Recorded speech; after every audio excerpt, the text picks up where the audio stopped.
If you suffer from any kind of pain on an ongoing basis, then you know how debilitating it is. Christians and non-Christians alike suffer from pain. It is neither selective nor partial. Its effects are not only physical but mental and emotional. It can even affect your spiritual health. Pain is a complex and multifaceted experience that can arise from various sources and affect individuals differently. This is part one of a three-part series called Treating and Managing Pain Using Natural Products and Alternative Medicine Modalities. Our objective is to give our Christian brothers, sisters, and anyone else information to assist in their understanding and management of pain. Please remember to follow the advice of your doctors and healthcare professionals. Part 1. Understanding pain and its impact. Part 2. Using natural products to treat pain. Part 3. Alternative therapies and treatments. Rife, tapping, acupuncture, quantum biofeedback, magnetic resonance treatment. Two of the common causes of pain is musculoskeletal pain, affecting muscles, bones, ligaments, tendons, and joints, and is one of the most prevalent types of pain. Neuropathic pain results from damage or dysfunction of the nervous system, leading to abnormal signaling and perception of pain. Conditions such as diabetic neuropathy, sciatica, herniated discs, and post-herpetic neuralgia are common causes of neuropathic pain. Some groups of people are more prone to pain based on factors such as age, activity, and gender.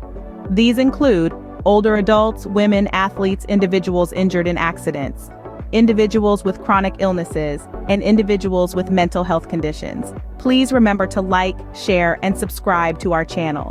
What do you think are the most common causes of pain? Let's dive right in. The first is physical injury. From sprained ankles to broken bones, physical trauma can cause acute pain that, if not properly treated, may evolve into chronic pain. The second common cause is disease or illness. Conditions like arthritis, fibromyalgia, or even cancer can cause persistent pain. But it's not just about the physical. Factors such as stress, anxiety, and depression can amplify the perception of pain and make it harder to manage. What's more, lifestyle choices like poor diet or lack of exercise can contribute to chronic pain by creating a cycle of inflammation and discomfort. It's a complex interplay of various factors, and understanding this can help us get a grip on pain. Understanding the causes of pain can be the first step towards managing it effectively. Did you know that certain groups of people are more prone to experiencing pain? It's a surprising fact, but a true one. Let's delve into who these groups are and why they might be more susceptible. First off, age plays a significant role. Older adults often experience more pain due to conditions like arthritis, osteoporosis, or simply the wear and tear of time. On the other end of the spectrum, athletes might also face pain due to overuse injuries or the physical demands of their sport. Secondly, people with certain medical conditions such as fibromyalgia or diabetes are more likely to experience chronic pain. Their bodies are constantly fighting these conditions, which can result in ongoing discomfort. Research suggests that women may experience pain more frequently and intensely than men, particularly due to conditions like menstrual cramps, fibromyalgia, and endometriosis. Lastly, those who have experienced severe trauma, either physical or psychological, may also be more prone to persistent pain. The body and mind's response to such trauma can manifest in prolonged pain experiences. Being aware of these risk factors can help us take proactive steps to manage and minimize pain. What kind of impact do you think pain has on an individual's life, and also the life of their family members and caregivers? This question leads us to the profound and multifaceted effects of pain. It's not just about physical discomfort, it's much more than that. Starting with the physical impact, pain can limit a person's mobility and ability to perform daily tasks. It could be as simple as opening a jar or as complex as walking up a flight of stairs. The physical limitations can lead to frustration and a feeling of being trapped inside one's own body. Moving on to the emotional impact, chronic pain can lead to feelings of sadness, anxiety, or even depression. It's like a dark cloud that hovers over every aspect of life, casting a shadow on even the happiest moments. It's not uncommon for individuals with chronic pain to feel a sense of hopelessness, wondering if they'll ever feel normal again. Next, we come to the cognitive impact. Pain can affect your ability to concentrate, remember things, or even make sound decisions. It's like trying to solve a puzzle while someone is constantly poking you with a stick. It's distracting, it's disorienting, and it's incredibly frustrating. Now, let's talk about the social impact.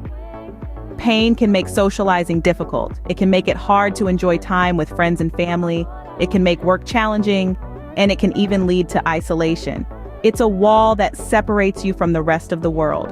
When a loved one undergoes a drastic change in health due to pain, it can profoundly impact family members and friends who are tasked with providing support and care. The shift from witnessing a once vibrant and independent individual to seeing them struggle with pain, mood changes, and limitations can present a host of challenges. Emotional distress, adjustment to new roles, strain on relationships, loss of connection, financial pressure, balancing responsibilities, guilt, and self-blame. Navigating these challenges requires patience, empathy, and open communication among family members and friends. Individuals need to prioritize their well-being, seek support from others, and access resources and services that can help them cope with the stress and demands of caregiving. While the road may be difficult, the bonds of love and support can provide strength and resilience in the face of adversity. Finally, we come to the spiritual impact. Pain can challenge one's faith or belief system. It can lead to existential questions about the purpose of suffering and the meaning of life. But it can also lead to a deeper spiritual connection as individuals seek solace and understanding in their beliefs.